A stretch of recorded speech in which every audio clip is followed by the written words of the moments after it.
ধন্যবাদ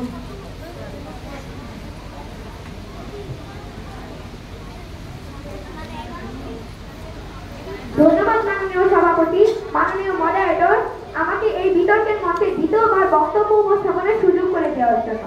বিখ্যাত দৃষ্টিবাদ বইয়ে যাযাবর লিখেছিলেন, আধুনিক বিজ্ঞান মানুষকে দিয়েছে বেগ, কিন্তু কে নিয়েছে আবেগ। এতে কোনো সন্দেহ নেই, জীবনের বেশিরভাগ জিনিসের মতো একবারটি সামাজিক যোগাযোগ মাধ্যমকে ভালো বা খারাপ বলা যায় না। কিভাবে ব্যবহার করা হয় এর উপর নির্ভর করে এর ফলাফল। এর যে অনেক ভালো দিক আছে সেটা অস্বীকার করা যায় না, আবার এর মন্দ দিকটাও অস্বীকার করা যায় না, কিন্তু এর মন্দ দিকটি বরাবরই আলোচনার বাইরে থেকে যায়, যদিও এখন বেশ জোরের সঙ্গে সেগুলো নিয়ে আলোচনা করা হচ্ছে।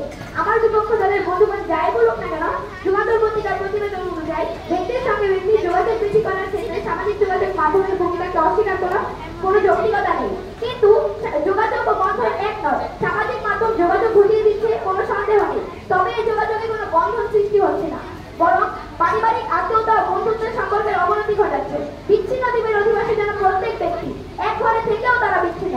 আমার বিপক্ষ দলের প্রথম বক্তা বলেছেন যে সামাজিক যোগাযোগ মাধ্যম আমাদের পড়া সংগ্রহ করতে এবং বিভিন্ন তথ্য সংগ্রহ করতে সাহায্য করে। দ্বিতীয় বক্তা বলেছেন সংবাদ দ্রুত ছড়াতে সহায়তা করে, এছাড়াও করোনার সময় আমাদের পড়াশোনার কাজে সহায়তা করেছে। এবং তৃতীয় বক্তা বলেছেন ডিজিটাল বার্তা আদান প্রদানে সহায়তা করে। সবই ঠিক, সবই মেনে নিলাম, কিন্তু একটা জায়গায় তাদের সাথে একমত হতে পারছি না। আমরা এখন ছাত্র, আগে তো আমাদের শিক্ষার্থী জীবন শেষ করতে হবে, আগে তো আমাদের ছাত্র জীবন শেষ করতে হবে। এখন কি আমরা এইসব জানার জন্য এখন কি আমরা মোবাইল ফোন নিব, হাতে নিব, এখন কি আমরা বই রেখে আগে মোবাইল ফোন ধরবো? আমাদের তো এখন ভবিষ্যৎ আগে করতে হবে। ছাত্র জীবনে কিন্তু ভবিষ্যৎ গড়ার সময়, ছাত্র জীবনে যেমন বীজ বপন করবো ভবিষ্যতে তেমনই ফল পাবো, কারণ আজকের ছাত্ররাই তো আগামী দিনের ভবিষ্যৎ। তাই আমাদের পাঠ্যপুস্তকে আগে মনোযোগ দেওয়া উচিত, এরপরে আমরা এইসব নিয়ে ভাববো। পৃথিবীতে নবী রাসূল থেকে শুরু করে আইনস্টাইন, নিউটন সহ বহু জ্ঞানীগুণী ছিলেন যাদের প্রতিভা বিকাশের জন্য সামাজিক যোগাযোগ মাধ্যমের প্রয়োজন হয়নি। যেসব তথ্য আমরা বই কিংবা ডিকশনারিতে খুঁজে পেতে পারি, সেসব তথ্য খোঁজার জন্য আমরা কেন সামাজিক যোগাযোগ মাধ্যম ব্যবহার করব?